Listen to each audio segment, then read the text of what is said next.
কুমিল্লা ৯ আসনের আমাদের মনোনীত প্রার্থী 11 দলের মনোনীত প্রার্থী জনাব ডক্টর সৈয়দ সরওয়ার সিদ্দিকের হাতে ইনসাফের প্রতীক দাড়িপাল্লা তুলে দিলাম।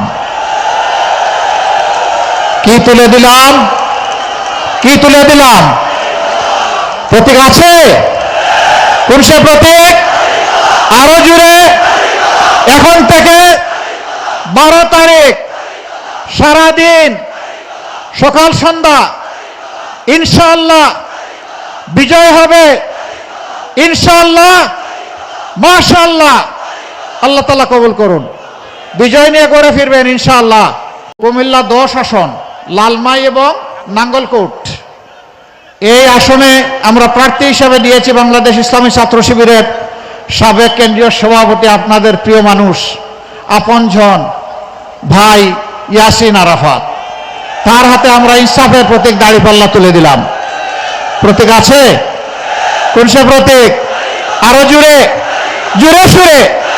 এখন থেকে 12 তারিখ সারাদিন সকাল সন্ধ্যা বিজয়ের মালা, ইনশাআল্লাহ, মাশাআল্লাহ।